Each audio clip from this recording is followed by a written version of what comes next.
Hello दोस्तों, आप लोग कैसे हैं। आशा करता हूँ कि आप लोग अच्छे होंगे। आज मैं आप लोगों को हिस्ट्री का एक टॉपिक बताने वाला हूँ, इस्लाम धर्म, जो कि कंपटीशन में बहुत ही ज़्यादा क्वेश्चंस पूछे जाते हैं इस्लाम धर्म से रिलेटेड कि इस्लाम धर्म का सबसे ज़्यादा पवित्र पुस्तक यानी ग्रंथ कौन सा है। ये क्वेश्चन पूछा जाता है। इस्लाम धर्म के संस्थापक कौन है ना। इस्लाम धर्म भारत में कब आया, ठीक है। ये पूरा डिटेल्स A to Z इस्लाम धर्म आपको पढ़ाने वाला हूँ और बताने वाला हूँ, ठीक है। तो सबसे पहले इस्लाम धर्म के बारे में जान ही लेते हैं कि आखिर में इस्लाम धर्म की उत्पत्ति कैसे होती है, ठीक है। तो चलिए वीडियो को स्टार्ट करते हैं। देखिए, इस्लाम धर्म की उत्पत्ति जो है ना, वो पश्चिमी देशों में होता है, जैसे सऊदी अरब है ना। पश्चिमी देश यानी सऊदी अरब में इस्लाम धर्म की उत्पत्ति होती है। और ये कैसे होता है, इसके बारे में चलते हैं 500 ईस्वी में। देखिए, होता क्या है ना कि सऊदी अरब में आपको पता है कि सबसे ज़्यादा तेल निकलता है। क्या निकलता है? तेल निकलता है। तो सऊदी अरब में पानी की सबसे ज़्यादा कमी होने के कारण 500 ईस्वी में, ठीक है ना, वहाँ पे लोग एक दूसरे से कट्टर दुश्मनी हुआ करती थी। सिर्फ पानी के लिए लड़ाई होता था, ठीक है। और तेल तो बहुत ज़्यादा मिल जाता था, लेकिन पानी के लिए लड़ाई होती थी, क्योंकि सबसे ज़्यादा हमें क्या चाहिए जीने के लिए? पानी ही चाहिए। तो पानी के लिए सऊदी अरब में लड़ाई होने लगा, ठीक है। धीरे धीरे ये प्रक्रियाएं चलती रही। लोग एक दूसरे को मारने पे उतर जाते थे पानी के लिए। लेकिन आगे चल के एक व्यक्ति होते हैं जिनका जन्म होता है 19 अक्टूबर 570 ईस्वी को जन्म होता है, जो सऊदी अरब में एक जगह है मक्का, है ना। तो मक्का में एक व्यक्ति का जन्म होता है 19 अक्टूबर 570 ईस्वी को, जिसका नाम होता है मोहम्मद पैगंबर साहब, ठीक है। मोहम्मद पैगंबर साहब का जब जन्म होता है, तो जब ये छोटे होते हैं तो ही इनके माता और पिताजी दोनों गुजर जाते हैं। तो इनका जो लालन यानी इनका पोषण जो है ना, वो इनके चाचा और इनके दादाजी इनका किए होते हैं, ठीक है। मैंने लिखा भी है, देखिए, कि इस्लाम धर्म के जो संस्थापक है, यही जो मोहम्मद पैगंबर साहब जो है कि इस्लाम धर्म के संस्थापक बनेंगे, ठीक है। जो इस्लाम धर्म के संस्थापक हैं मोहम्मद पैगंबर साहब, इनका जन्म जो है कि 570 ईस्वी में होगा और मृत्यु 632 ईस्वी में हो जाएगी। लगभग ये जो है कि 62 वर्ष तक जीवित रहे। कौन? मोहम्मद पैगंबर साहब। तो मोहम्मद पैगंबर साहब का जो जन्म है ना, 19 अक्टूबर 570 ईस्वी को मक्का में हुआ था। कहाँ पे? मक्का में हुआ था। तो इनके जन्मदिन को ईद ए मिलाद उल नबी, मतलब सिंपल भाषा में कहूँ तो ईद मनाया जाता है इनके जन्मदिन पर, कि 19 अक्टूबर 570 ईस्वी को मोहम्मद पैगंबर साहब का हैप्पी बर्थडे मनाया जाता है, ठीक है ना। तो हैप्पी बर्थडे से पहले 1 महीने तक रोज़ा रखते हैं वो लोग, और रोज़ा रखने के बाद उस दिन, जिस दिन जन्म हुआ था, तो उस दिन क्या करते हैं? ईद ए मिलाद उन नबी मनाते हैं, ठीक है। अब सुनिए, आप देख रहे हैं कि 19 अक्टूबर 570, आपने एक चीज़ नोटिस किया होगा कि ईद जो है कि हर मंथ अलग अलग डेट में आता है, क्योंकि यहाँ पे मैंने तो 19 अक्टूबर 570 ईस्वी फिक्स रखा है। तो आखिर में उनका जन्म दिवस हमेशा अलग अलग डेट को क्यों आता है? तो मैं आपको बता दूं कि जो मुस्लिम लोग होते हैं, उनका जो कैलेंडर होता है ना, वो हिजरी संवत पे आधारित है। किस पे? हिजरी संवत, यानी चंद्रमा के अकॉर्डिंग उनका कैलेंडर कार्य करता है। तो उनके कैलेंडर में टोटल 354 दिन या 355 दिन का उनका कैलेंडर होता है, जबकि अंग्रेजी कैलेंडर 365 दिन का होता है। 365 और 366 दिन का होता है अंग्रेजी कैलेंडर, जबकि मुस्लिम का जो कैलेंडर होता है 354 और 355 दिन का होता है। तो जो 354 और 355 दिन का कैलेंडर होता है, तो वो उनके कैलेंडर के अनुसार ही उनका जन्म दिवस मनाया जाता है। ये 19 अक्टूबर 570 जो है कि अंग्रेजी कैलेंडर के अनुसार है, ठीक है। और उनका जो कि चंद्रमा के अकॉर्डिंग जो हिजरी संवत वाला कैलेंडर है, वो अलग अलग चेंज होता रहता है। इसीलिए कभी जून मंथ में ईद आता है, तो कभी ठंडी के मौसम में, कभी गर्मी के मौसम में, आप समझ रहे हो ना। ठीक है, तो देखिए इनका जन्म तो हो गया, और हिजरी संवत के अकॉर्डिंग इनका कैलेंडर चलता है। इनके पिताजी का नाम जो है कि अब्दुल्ला होता है, और माता का नाम अमीना।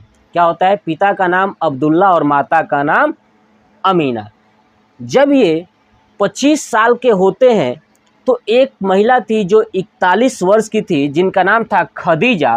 ठीक है, खदीजा इनको क्या करती है कि प्रपोजल भेजती हैं, शादी का प्रस्ताव रखती हैं खदीजा।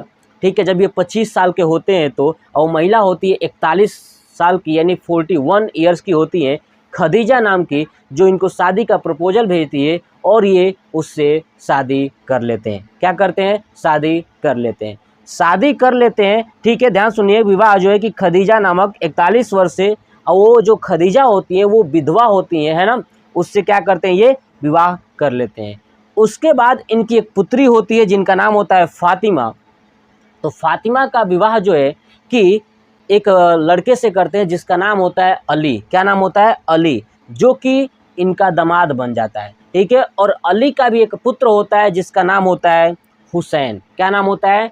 हुसैन। तो अली और हुसैन, आपने देखा होगा कि पूरे भारत के अंदर अली और हुसैन की चर्चा बहुत ज़्यादा होती है मुस्लिमों में। तो मैं आपको बता दिया ना कि अली क्या थे, तो मोहम्मद पैगंबर साहब के दामाद थे, और जो हुसैन थे अली के पुत्र थे। ठीक है, तो हुसैन और अली, आपने देखा होगा पूरे भारत में हुसैन और अली की चर्चा चलती रहती है, क्योंकि मोहम्मद पैगंबर साहब के क्या थे? ये उत्तराधिकारी, समझ लीजिए उत्तराधिकारी, है ना। अब देखिए, अब मोहम्मद पैगंबर साहब जो है कि 610 ईस्वी में, 610 ईस्वी में ये मक्का में ही एक हीरा नामक गुफा में इनको ज्ञान की प्राप्ति होती है। यानी 610 ईस्वी में मोहम्मद पैगंबर साहब को हीरा नामक गुफा में क्या होती है? ज्ञान की प्राप्ति होती है। जब इनको ज्ञान की प्राप्ति होती है तो उस ज्ञान को जब लोगों को बताते हैं तो लोग जो है कि इनकी बातों को सुनना पसंद ही नहीं करते, क्योंकि लोगों को जीने के लिए पानी चाहिए, न कि किसी की बकवास, है ना। यानी किसी की बातों को सुनना कोई पसंद नहीं करता है। जब इम्पोर्टेंट कुछ होता है तो इनकी बातों को कोई सुनता ही नहीं था। धीरे धीरे इनके ऊपर बहुत ज़्यादा लोगों ने दबाव डाला, है ना। मोहम्मद पैगंबर साहब को इनको भगा दिया वहाँ से, मक्का से ये भागने के पर मजबूर हो गए। ये क्या हुआ कि 12 साल बाद, यानी 24 सितंबर 622 ईस्वी को ये मक्का से मदीना चले जाते हैं। कहाँ चले जाते हैं? मक्का से मदीना चले जाते हैं। जब ये मक्का से मदीना चले जाते हैं तो उस डेट को ही क्या बनाया जाता है? हिजरी संवत, और इसी डेट से इनका कैलेंडर स्टार्ट हो जाता है, और इनका जो डे होता है टोटल 1 साल का 354 दिन का हो जाता है। जब ये चले जाते हैं मक्का से मदीना, तो मदीना चले जाते हैं तो मदीना जो है कि अपनी बातों को, अपने विचारों को बहुत ज़्यादा लोगों तक पहुंचाते हैं, फैलाते हैं। लोग इनकी बातों को सुनते भी हैं। लेकिन धीरे धीरे 10 साल बाद 8 जून 632 ईस्वी को इनकी मृत्यु हो जाती है ना। 8 जून 632 ईस्वी को इनकी मृत्यु हो जाती है, जिसे इनको जो है कि मदीना में ही दफना दिया जाता है। कहाँ? मदीना के अंतर्गत ही दफना दिया जाता है। अब जानते हैं कि आखिर में इन्होंने इम्पोर्टेंट कार्य क्या क्या किया। देखिए, सबसे पहले इनका एक पवित्र जो पुस्तक है वो है कुरान। क्या है? कुरान। तो इस्लाम धर्म का जो पवित्र ग्रंथ है वो है कुरान। क्या है वो? कुरान। तो ये जो कुरान है, कुरान को एक व्यक्ति थे जिनका नाम था जिब्रील। ठीक है, देवदूत थे जिब्रील। इन्होंने कुरान को अरबी भाषा में लिखा। किस भाषा में? अरबी भाषा में इन्होंने लिखा था। किसने? जिब्रील ने कुरान को अरबी भाषा में लिखा था। अब मुस्लिम धर्म जो है कि जब इनकी मृत्यु हो जाती है तो मुस्लिम धर्म जो है कि धीरे धीरे 2 भागों में बंट जाता है, एक शिया और एक सुन्नी। यानी एक शिया और दूसरा सुन्नी। शिया धर्म वो धर्म थे जो अली और हुसैन को मानते थे। यानी जो लोग अली और हुसैन को मानते थे उन्होंने शिया धर्म अपना लिया, और जो लोग मोहम्मद पैगंबर साहब की बातों को मानते थे उन्होंने सुन्नी धर्म अपना लिया। तो भारत के अंदर जो है कि जो सबसे ज़्यादा मुस्लिम है वो है शिया धर्म वाले, लेकिन पाकिस्तान में जो है कि सुन्नी धर्म वाले हैं। ठीक है, यानी वो मोहम्मद पैगंबर साहब को मानते हैं। और शिया धर्म वाले भारत के अंदर हैं जो हुसैन और अली को मानते हैं। आपने देखा होगा बहुत सारी चीज़ें होती हैं जो करबला वगैरह, ठीक है, तो उसमें भी क्या करता है, अली और हुसैन को, ठीक है, अली और हुसैन का ही करबला में किया जाता है, उनका नाम लिया जाता है ना। भारत के अंदर आपने अली और हुसैन का नाम बहुत ही ज़्यादा सुना होगा, ठीक है। उसके बाद क्या होता है कि धीरे धीरे जो मोहम्मद पैगंबर साहब की बातों को जिसने याद कर लिया उसको कहा जाता था खलीफा, ठीक है, यानी जो कुरान बिल्कुल पढ़ लिया, याद कर लिया, है ना, उसको कहा जाता था खलीफा। और जो मुस्लिम जो है कि तलवार वगैरह लेके चलते थे उनको बोला जाता था सुल्तान। क्या बोला जाता था? सुल्तान, ठीक है। और जिन्होंने कुरान को याद कर लिया उनको खलीफा, और जो सुल्तान हुआ करते थे वो क्या करते, तलवार वगैरह लेके चलते थे, लड़ाई में हिस्सा लेते थे, वो सुल्तान हुआ करते थे, ठीक है।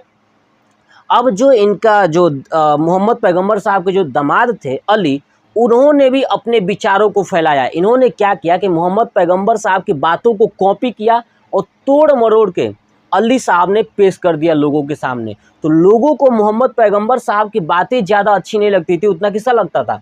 अली साहब का। तो लोग अली साहब की तरफ झुकाव में आ गए, अली साहब की बातों को मानने लगे। और जब अली साहब की बातों को मानने लगे तो अली साहब और हुसैन, यानी अली और उनके पुत्र हुसैन, ये दोनों बेचारे जो है कि शिया धर्म बना देते हैं, और इसी शिया धर्म से अली और हुसैन के साथ लोग जुड़ जाते हैं, ठीक है।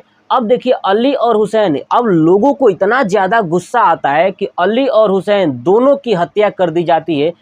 अली की हत्या जो है कि 661 ईस्वी में कर दिया जाता है, और हुसैन की हत्या जो है कि 680 ईस्वी में कर दिया जाता है। जो हुसैन होते हैं ना, जब उनकी हत्या होती है 680 ईस्वी में, उसी दिन को करबला किया जाता है। करबला आपने देखा होगा, मुस्लिमों में करबला होता है।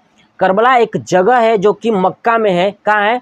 मक्का में है, यानी इराक, है ना, इराक में है करबला जगह। तो इराक वाले जगह पे ये करबला है, वहाँ पे इनकी हत्या कर दी जाती है। किसकी? हुसैन की। 680 ईस्वी में हुसैन की हत्या हो जाती है, करबला नामक स्थान पर इनकी हत्या कर दी जाती है, ठीक है। अब जो है कि मोहम्मद पैगंबर साहब के जीवन के बारे में ना एक व्यक्ति थे जिनका नाम था इब्न इसाक। इब्न इसाक नामक व्यक्ति ने मोहम्मद पैगंबर साहब की पूरा जीवनी लिख दिया। किसने? इब्न इसाक नामक व्यक्ति ने मोहम्मद पैगंबर साहब की पूरा जीवन का जो चरित्र था वो पूरा डिटेल्स के साथ किसने लिख दिया? इब्न इसाक ने। मुस्लिम धर्म में क्या होता है कि जो नमाज होता है, नमाज हमेशा भारत के अंदर जो मुस्लिम भाई लोग हैं वो हमेशा पश्चिम दिशा की तरफ क्या करते हैं? पश्चिम दिशा की तरफ चेहरा करके नमाज पढ़ते हैं, क्योंकि पश्चिम दिशा में ही क्या है? तो मक्का और मदीना है। मक्का वो स्थान जहाँ पे मोहम्मद पैगंबर साहब का जन्म हुआ था, और मदीना वो स्थान जहाँ पे मोहम्मद पैगंबर साहब की मृत्यु हुई थी। तो कहा जाता है कि मुस्लिम धर्म में जो है ना कि पूरे जीवन काल में मुस्लिम लोगों को हज यात्रा जरूर करना चाहिए, यानी मक्का और मदीना का यात्रा जरूर करना चाहिए। इसे ही हज यात्रा बोलते हैं, यानी हिजरी संवत। आगे समझे? तो हज यात्रा क्या होती है? जो मक्का जाए और मदीना, तो पूरे जीवन काल में मुस्लिमों को एक बार हज की यात्रा जरूर करनी चाहिए, ठीक है। और पूरे मुस्लिम लोगों को एक बात और करनी चाहिए कि अपने आमदनी का दान करना चाहिए, है ना। आमदनी का क्या करना चाहिए? दान करना चाहिए, जिसे ज़कात बोलते हैं, है ना। ज़कात करना चाहिए, यानी अपने कुछ जितने भी आपने कमाया है उसमें से कुछ हिस्सा आपको दान करना चाहिए, ठीक है। ये मुस्लिम में है। प्रत्येक दिन 5 बार जो है कि नमाज पढ़ना चाहिए। कितनी बार? 5 बार नमाज पढ़नी चाहिए। तीसरा पॉइंट से है कि अपने इस्लाम धर्म की रक्षा करनी चाहिए। मुस्लिमों में तीसरा ये है उनके दिनचर्या की, तीसरा क्या करना चाहिए? इस्लाम धर्म की रक्षा करनी चाहिए, ठीक है। और हमेशा उनको नमाज पढ़ना चाहिए, अपने इस्लाम धर्म की रक्षा करनी चाहिए, ठीक है। तो प्रत्येक दिन 5 बार नमाज वगैरह पढ़ना चाहिए। ये मुस्लिम भाई लोग ऑलरेडी अच्छे से जानते हैं। अब देखिए जो मक्का की ओर दिशा होती है ना, ध्यान सुनिए, जो मक्का की ओर दिशा है उसे किबला बोलते हैं। क्या कहते हैं? किबला। ये पॉइंट याद रखिए कि जो मक्का की ओर दिशा होती है ना, मक्का की ओर दिशा यानी मक्का है, उधर की जो दिशा होती है मक्का की तरफ अगर आप देख रहे हो उस दिशा में, तो उसे क्या बोलोगे? किबला बोलोगे। क्या बोलोगे? किबला, ठीक है। तो आपको एक बात तो समझ में आ गया कि आखिर में मुस्लिम भाई लोग पश्चिम दिशा के तरफ क्यों अपना चेहरा करके नमाज पढ़ते हैं। तो क्यों पढ़ते हैं? क्योंकि पश्चिम दिशा में ही मक्का और मदीना है। ठीक है, तो ये था हमारा पूरा इस्लाम धर्म से रिलेटेड जानकारियाँ। इससे ज़्यादा आपको नहीं जानना है, बस इतनी कहानी आप याद रखते हो तो आप पूरे कंपटीशन या अदर किसी भी एग्ज़ाम के लिए आपके से इतना इससे ज़्यादा पूछा ही नहीं गया है और ना ही पूछा जाएगा। ठीक है, तो ये वीडियो आपको कैसा लगा कमेंट बॉक्स में कमेंट करके ज़रूर बताइएगा। जय हिंद, जय भारत, वंदे मातरम।